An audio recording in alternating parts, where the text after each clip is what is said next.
નમસ્કાર, સમાચાર સાથે હું છું અક્ષય। સમાચાર રાજકોટથી કોંગ્રેસ દ્વારા આમ્રપાલી અંડરબ્રિજમાં વિરોધ પ્રદર્શન કરવામાં આવ્યું। કોંગ્રેસના કાર્યકર્તાઓનો પાવડા અને તગારા સાથે વિરોધ જોવા મળી રહ્યો છે। છેલ્લા કેટલાક દિવસોથી વગર વરસાદે બ્રિજમાં પાણી પડે છે। બ્રિજમાં પાણી પડવાને કારણે વાહન ચાલકોને ભારે હાલાકી પડે છે।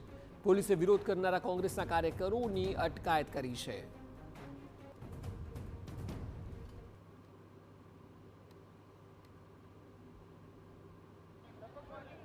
રાજકોટના આમ્રપાલી બીચમાં પાણી ભરાવાની સમસ્યાને લઈને કોંગ્રેસ દ્વારા અત્યારે વિરોધ પ્રદર્શન છે તે કરવામાં આવ્યું હતું। કોંગ્રેસના કાર્યકર્તાઓ છે તે તગારા અને પાવડા સાથે જે આમ્રપાલી બ્રિજ છે તેની ખાતે પહોંચ્યા હતા। જો કે પોલીસ છે તેમના દ્વારા તેની અટકાયત કરી। શું વિરોધ છે? અમારો વિરોધ આ પુલને લઈને ભ્રષ્ટાચારનો છે, જેની અંદર પાણીની ખૂબ નિકાલ નથી થતો અને લોકોને ખૂબ હાલાકી પડે છે। પણ હજી અમે કઈ સાફ સફાઈનો કાર્યક્રમ કરીએ એ પહેલા પોલીસ ખાતા દ્વારા અમને બળજબરીથી પૂરવામાં આવે છે।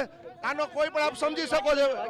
સ્પષ્ટપણે એટલે જે પ્રકારે તમે દ્રશ્ય જોઈ રહ્યા છો કે જે કોંગ્રેસના કાર્યકર્તાઓ છે તે પાવડા સાથે પહોંચ્યા હતા, પરંતુ જે પોલીસ છે તેમના દ્વારા જે તેની અટકાયત છે તે કરવામાં આવી હતી। સૌથી મહત્વની વાત છે કે રાજકોટનો આમ્રપાલી બ્રિજ છે તે આમ્રપાલી બ્રિજ છે ત્યાં જે છેલ્લા કેટલાક દિવસોથી પાણી ભરાવાની સમસ્યા છે અને આ સમસ્યાને લઈને જ આ વિરોધ પ્રદર્શન છે તે કરવામાં આવ્યું હતું। બેન, શું કહેશો? શું વિરોધ છે? સાફ કરો ભાઈ, સાફ।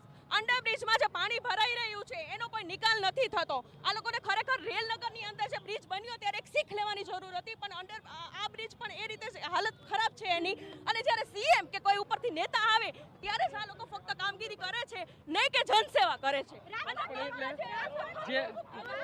જે પ્રકારે તમે દ્રશ્ય જોઈ રહ્યા છો કે જે કોંગ્રેસના મહિલા કાર્યકર્તાઓ છે તેની પણ અત્યારે અટકાયત છે તે કરવામાં આવી છે। રાજકોટનો આમ્રપાલી બ્રિજ કે જે રાજકોટના રૈયા રોડ જવા માટેનો જે મુખ્ય રસ્તો છે અને ત્યાં જે પાણી ભરાવાની સમસ્યા છે જેના કારણે અનેક વાહન ચાલકો છે તે પરેશાન થઈ રહ્યા છે, અનેક વાહન ચાલકો છે તે આ પાણીમાં રહ્યા છે। ત્યારે રાજકોટ મહાનગરપાલિકાની સામે જે કોંગ્રેસના કાર્યકર્તાઓ છે તેમના દ્વારા આ જે વિરોધ પ્રદર્શન છે તે કરવામાં આવ્યું હતું અને કોંગ્રેસના કાર્યકર્તાઓ છે તે પાવડા અને તગારા સાથે જે બ્રિજની સાફ સફાઈ કરવા માટે પહોંચ્યા હતા।